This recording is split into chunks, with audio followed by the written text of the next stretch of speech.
Hello friends, welcome to BPSC right way. स्वागत है आप सभी का बीपीएससी राइट वे में। बिहार करंट अफेयर्स के इस वीडियो सेशन में एक बार फिर से आप सभी का स्वागत है। इसमें हम इम्पॉर्टेंट न्यूज़ देखेंगे पिछले हफ्ते की, और ख़ास बात यह है कि हम सभी इम्पॉर्टेंट खबरों को एमसीक्यू फॉर्मेट में कवर करते हैं। इसके अलावा एक ज़रूरी सूचना ये है कि इन सभी वीडियोस के पीडीएफ आपको डिस्क्रिप्शन लिंक में प्रोवाइड कराए जा रहे हैं, तो आप इस वीडियो का और इससे पिछले 4 वीडियो सेशन का पीडीएफ उनके डिस्क्रिप्शन लिंक से जाकर डाउनलोड कर सकते हैं। तो आइए बिना देरी के शुरू करते हैं आज का सेशन और देखते हैं पहला प्रश्न। तांती और तत्वा जाति को फिर से किस वर्ग में शामिल किया गया है?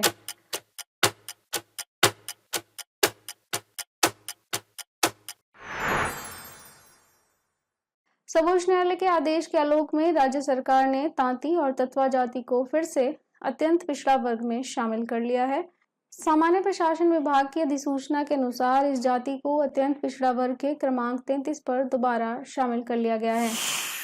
अगला प्रश्न है, दरभंगा में बनने वाला एम्स बिहार राज्य का कौन सा एम्स होगा?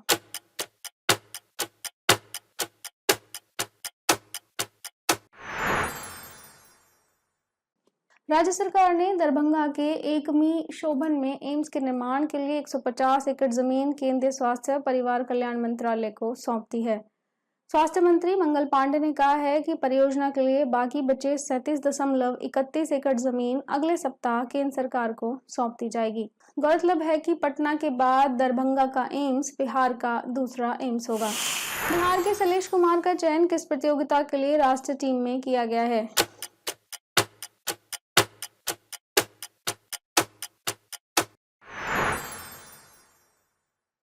बिहार के शैलेश कुमार का चयन पेरिस पैरालंपिक के लिए राष्ट्रीय टीम में किया गया है, जिसका आयोजन 28 अगस्त से 28 सितंबर तक किया जाएगा।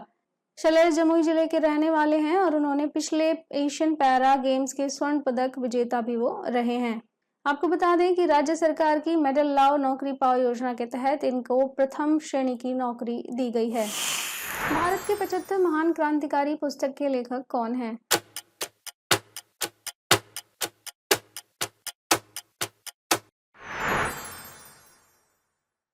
राज्यसभा के उपसभापति हरिवंश ने नई दिल्ली में आयोजित एक कार्यक्रम में राज्यसभा सांसद डॉक्टर भीम सिंह के द्वारा लिखित भारत की 75 महान क्रांतिकारी पुस्तक का विमोचन किया।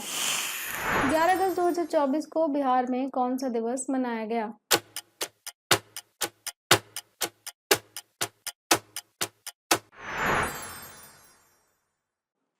ग्यारह अगस्त 2024 को शहादत दिवस होता है। 1942 में अगस्त क्रांति के दौरान प्रदेश के 7 विद्यार्थियों ने शहादत देकर पटना सचिवालय पर तिरंगा लहराया था। उन्हीं 7 शहीदों की याद में 11 अगस्त 2024 को पटना स्थित शहीद स्मारक पर राजकीय समारोह का आयोजन किया गया।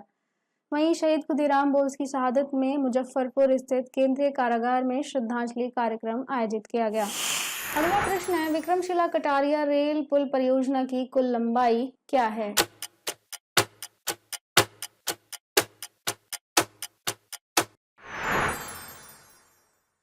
केंद्र सरकार ने भागलपुर के कहलगांव में गंगा नदी पर प्रस्तावित विक्रमशिला कटारिया रेल परियोजना को मंजूरी दे दी है। 2.44 किलोमीटर लंबे मुख्य ब्रिज के साथ यह रेल परियोजना 26.23 किलोमीटर लंबी होगी।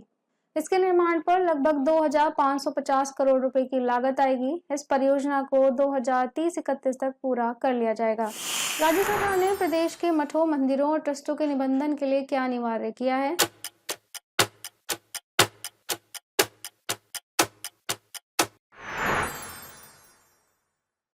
राज्य सरकार ने प्रदेश के सभी मठों, मंदिरों और ट्रस्ट का राज्य धार्मिक बोर्ड के अधीन निबंधन करना अनिवार्य कर दिया है।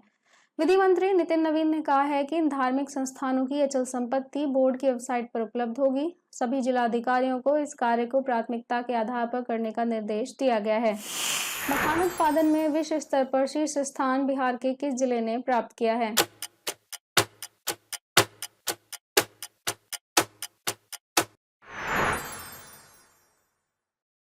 मखान उत्पादन में कटिहार ने विश्व स्तर पर शीर्ष स्थान हासिल किया है। राज्य सरकार के उद्यान निदेशालय की ओर से जारी आंकड़ों के अनुसार कटिहार जिला 12,900 मीट्रिक टन मखाने के उत्पादन के साथ पहले स्थान पर है। वहीं पूर्णिया 11,652 मीट्रिक टन के साथ दूसरे, जबकि दरभंगा तीसरे स्थान पर है। इसके अलावा मधुबनी चौथे स्थान पर रहा है। मुख्यमंत्री नीतीश कुमार ने ककोलत में सौंदर्यीकरण में किसे प्रशस्ति पत्र देकर सम्मानित किया है?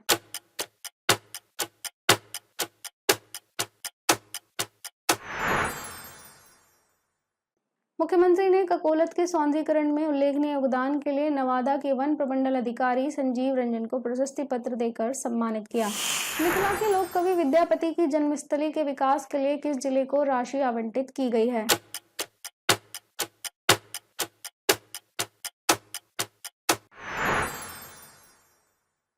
पर्यटन विभाग ने मिथिला के लोक कवि विद्यापति की जन्मस्थली मधुबनी जिले के बिस्फी गांव के विकास के लिए 19 करोड़ 90 लाख रुपए आवंटित किए हैं।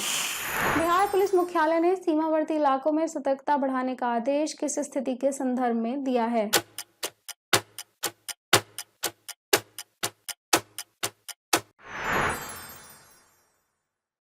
बांग्लादेश में जारी छात्र आंदोलन और राजनीतिक उथल-पुथल के बीच बिहार पुलिस मुख्यालय ने सीमावर्ती इलाकों में सतर्कता बढ़ा दी है। कटिहार, पूर्णिया और किशनगंज जिलों के सीमावर्ती क्षेत्रों में पुलिस गश्त बढ़ाने के निर्देश दिए गए हैं।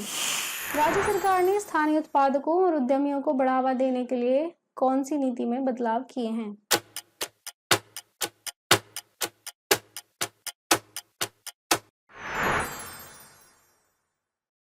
राज्य सरकार ने खरीद नीति में बड़ा बदलाव करते हुए स्थानीय उत्पादकों को बढ़ावा देने का फैसला किया है। राज्य मंत्रिमंडल की बैठक में नई नीति को मंजूरी दी गई है। कैबिनेट विभाग के अपर सचिव ने बताया है कि इस नीति के तहत बिहार के उद्यमियों, आपूर्तिकर्ताओं और सेवा प्रदाताओं को सरकारी टेंडर प्रक्रिया में प्राथमिकता दी जाएगी। यदि आपको हमारा वीडियो पसंद आ रहा है तो आप इसे लाइक करना ना भूलें, इसे सब्सक्राइब करें, अपने दोस्तों के साथ शेयर करें और नोटिफिकेशन बेल आइकॉन को जरूर दबाएं। इसके अलावा आप कमेंट बॉक्स के थ्रू हमें अपना फीडबैक भी पहुंचा सकते हैं। देखते हैं अगला प्रश्न। कैबिनेट ने पटना मेडिकल कॉलेज अस्पताल में कितने नए पदों के सृजन को मंजूरी दी है?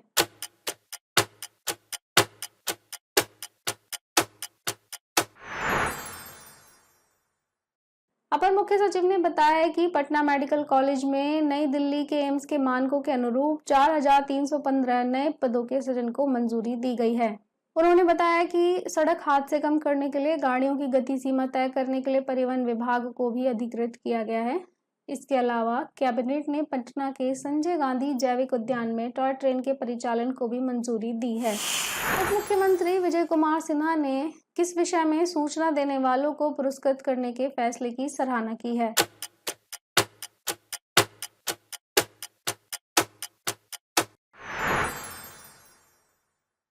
उप मुख्यमंत्री खान एवं भूतत्व मंत्री विजय कुमार सिन्हा ने कैबिनेट के द्वारा अवैध खनन पर सूचना देने वालों को पुरस्कृत करने की फैसले की सराहना की है। केंद्रीय बजट में इस वर्ष बिहार के लिए किस विषय में विशेष प्रावधान किए गए हैं?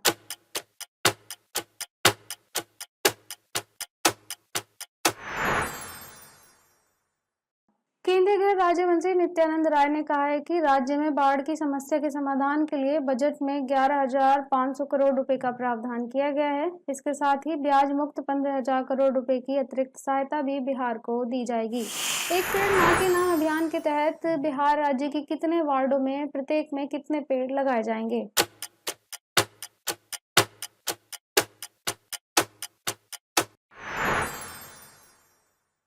पंचायती राज मंत्री केदार प्रसाद गुप्ता ने कहा है कि एक पेड़ मां के नाम अभियान के तहत राज्य के 1,13,000 वार्डों में 5-5 पेड़ लगाए जाएंगे।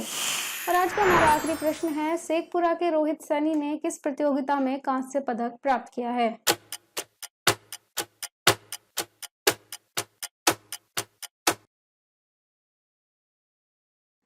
शेखपुरा के रोहित सैनी ने विशाखापत्तनम में आयोजित 7वीं कैडेट राष्ट्रीय ताइक्वांडो प्रतियोगिता में कांस्य पदक प्राप्त किया है। इससे पहले हिमांशु कुमार ने स्वर्ण पदक पर कब्जा किया था। तो आज के इस वीडियो में बस इतना ही। फिर मिलते हैं आपसे नेक्स्ट हफ्ते में नए कुछ इम्पोर्टेंट बिहार करंट अफेयर्स के साथ। ये वीडियो आपकी आगामी बीपीएससी 70th और बिहार से संबंधित अन्य सभी परीक्षाओं के लिए इक्वली इम्पोर्टेंट होगी। तो जुड़े रहें बीपीएससी राइट वे के साथ।